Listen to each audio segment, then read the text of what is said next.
पलामू जिले के पाकू सामुदायिक स्वास्थ्य केंद्र में प्रसव कराने आई महिलाओं और उनके परिजनों से अवैध वसूली किए जाने का आरोप लगाया गया है, जबकि सरकार की ओर से प्रसव सेवाएं निःशुल्क उपलब्ध कराने का दावा किया जाता है, लेकिन अस्पताल में पहले पैसा फिर इलाज जैसी स्थिति होने की बात सामने आई है। पीड़ित परिवारों का कहना है कि अस्पताल कर्मियों द्वारा अलग अलग बहानों से पैसे की मांग की जाती है।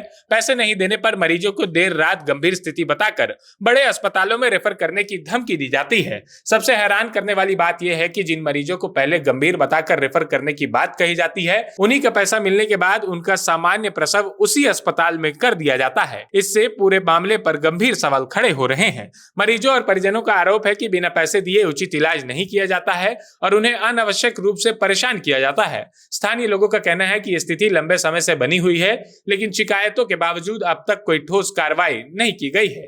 मामले को लेकर लोगों में आक्रोश है। स्थानीय जनप्रतिनिधि और परिजनों ने जांच की मांग करते हुए दोषियों पर कड़ी कार्रवाई की बात कही है। सर, ये जो डिलीवरी के समय पैसे लेन देन की बात आ रही है, क्या पता चला? जो जितने लोग ड्यूटी में थे उनसे पूछे और जो व्यक्ति आए थे लाभार्थी उनसे भी पूछे, तो उन लोग द्वारा बताया गया कि हमसे पैसा मांगा गया है, पर पैसा दिए नहीं उन लोग। सर, मांगा जाना ही क्या गलती नहीं है? मांगा जाना ही गलती है? बिल्कुल मांगना ही गलत है। मांगना ही गलत है पैसा। हाँ, बिल्कुल गलत है। पैसा लगा तो आगे अब क्या कार्रवाई होगी इस पे? इसमें जांच करते हैं, जांच करके जिला को सूचित करेंगे और कुछ न कुछ जरूर कार्रवाई करेंगे। ये गंदगी को हटाने का प्रयास करेंगे। कौन एडमिट हुआ है आपका? हाँ? कौन एडमिट हुआ है? कुतो है। हाँ। आपकी कब आई थी हॉस्पिटल? 2 बजे रात को। आज रात में, जो बीता रात। हाँ। क्या डिलीवरी है? हाँ। क्या ये कंप्लेन है कि आपसे पैसा मांगा जा रहा है? हाँ, बच्चा करवाटी था तो नहीं हो रहा था, तो कह रहे हैं कि जे ले जाइए, रेफर कर दे रहे हैं। तो हम लोग छछने की दीदी कर दीजिए, तो पैसा इतना देंगे तब हम करेंगे डिलीवरी, तो नहीं करेंगे हम डिलीवरी। तब कितना पैसा मांगा गया? 10,000 गच्छे, तब सब किलोमीटर भेड़ के हो या डिलीवरी। मतलब ऐसे रेफर किया जा रहा था, जब आपने 10,000 रुपया गच्छी, हाँ। तो फिर सब लोगों ने स्वीकार कर लिया और काम शुरू कर दिया। बच्चा हो भी गया। हाँ, हो गया। क्या हुआ है? लड़की। अच्छा, तो इसके बाद फिर पैसा मांग रहे हैं लोग? हाँ। अच्छा, फिर हो जाने के बाद फिर तो हो जाएगा तो पैसा दीजिए मांग रही है? हाँ, मैंने चारों सब काम भेजो कर रही थी कि हमको पैसा दीजिए। चारों मतलब और लोग हैं उनके हाँ, साथ? मतलब जितना ड्यूटी में है सारे लोग आपसे पैसा हाँ, की मांग कर रहे हैं? हाँ। चलिए। तो हम लोग के घर नहीं है पैसा, सर जगह हम घर से तुरंत मान के हम दे देंगे। तो आप अपने जनप्रतिनिधि सरपंच को फोन किए ना? हाँ। बोले कि पैसा के लिए मांगे उनसे? हाँ। व्यवस्था करने के लिए? हाँ। अभी थी रात में हाँ। पैसा मांगा जा रहा था? मांगे चलती तो हमने कही कि कहाँ से देंगे सर, तो छछने लगली कि देंगे। मतलब गरज में आप लोग गच्छी। हाँ, यही सबसे महत्वपूर्ण है कि अगर पैसा नहीं रहता तब तो बहुत मुश्किल, अगर आप लोग नहीं गछती तो रात को ही ये लोग परेशानी पैदा कर देता। डाल्टनगंज भेजता, यहाँ भेजता। हाँ, समझ गए। हॉस्पिटल में क्यों आए हैं? किसका डिलीवरी हो रहा है? मेरा सरहज का। सरहज का? कहाँ घर हुआ आपका? हमारा चक्कर है, खपरमंडा से आगे है मरीज। हो गया? हाँ जी। कितना खर्चा पानी हुआ? 1500 रुपये। 1500 में हो गया सब? 1500। दवाई इलाज सब चीज? नहीं, अभी तो सर भाई नहीं मिला। क्या डिलीवरी पेशेंट्स हैं आपकी? जी। कब भर्ती हुई है? शाम को। कल शाम को डिलीवरी हो गया? क्या हुआ, लड़का या लड़की? लड़का। कितना खर्चा पानी हुआ? खर्चा पानी तो ज़्यादा नहीं। कितना? 1000 रुपया? कितना खर्चा पानी होला? 1500। कितना दिए मिठाई के लिए? कितना देंगे? 1500 रुपया। ये चलते सुव्यवस्था चलते ना। हाँ। जो घर में पैसा नहीं, सरकार हम तो सबके बाल बच्चा देखी यार तेरे बढ़िया निर्मल से निर्मल का क्या कहा जाएगा बताइए? नहीं, बोलिए, हम इसलिए तो आए हैं ना, बोलिए। हमारा कहना कि सब जगह का तो वही धंधा है। हाँ। सरकारी का मतलब गरीब घर से दौड़ बिल्कुल, जाता यहाँ है, 1 रुपया भी नहीं देना है।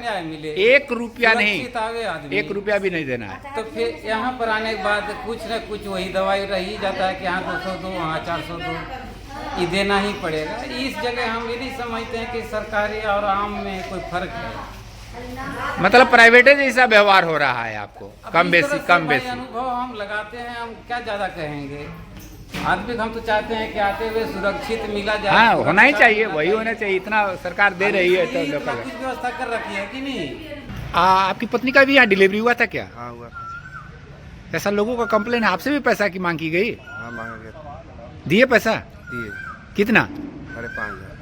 कितना मांगा था? 6,000 मांगा था, 5,000 दिए, 5,500 दिए। तो आपको पता नहीं है कि सरकारी अस्पताल में पैसा नहीं दिया जाता है, 1 रुपया भी नहीं, तो आपने क्यों दिया पैसा?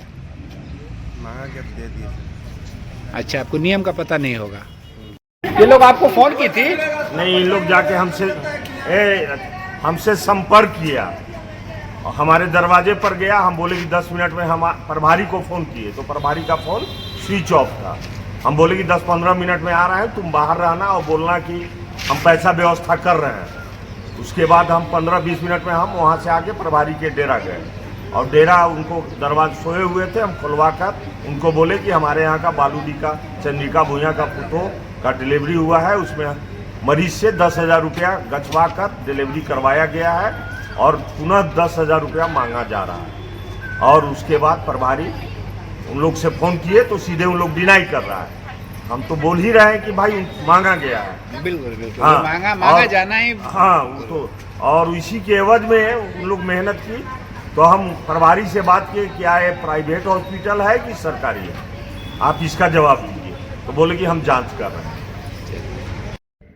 जहां 27 वर्षों के सफर में 17,000 से भी अधिक छात्रों ने डॉक्टर एवं इंजीनियर बनकर भरे सफलता की ऊंची उड़ान। जहां साधारण छात्र भी झारखंड टॉपर्स बनकर बना रहे इतिहास। दूरदर्शी शिक्षाविद श्री विपिन सिंह के मार्गदर्शन में मेडिकल एवं इंजीनियरिंग के लाखों छात्रों के लिए आशा की किरण के रूप में गोल नेशंस लीडिंग इंस्टीट्यूट। प्रॉब्लम हो गया और सडनली हो गया, अचानक हो गया।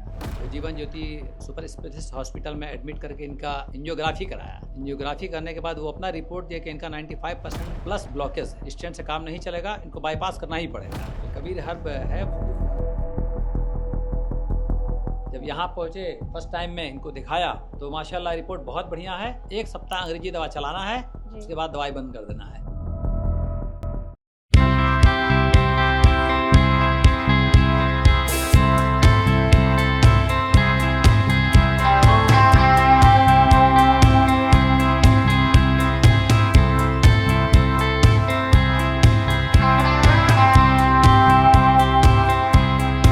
सरकारी परीक्षा की तैयारी का सबसे भरोसेमंद नाम NIBM।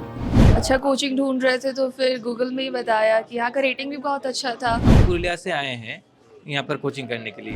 NIBM के बारे में मेरे एक भैया हैं जो पिछले साल ही बैंकिंग यहीं से प्रिपरेशन किए और इस बार IBPS PO में सिलेक्शन लिए। मेरा अभी फाइनल सिलेक्शन हुआ है RRB PO में, उत्तर बिहार ग्रामीण बैंक में। मेरा फाइनल सिलेक्शन RRB PO में हुआ है। NIBM, thefollowup.in.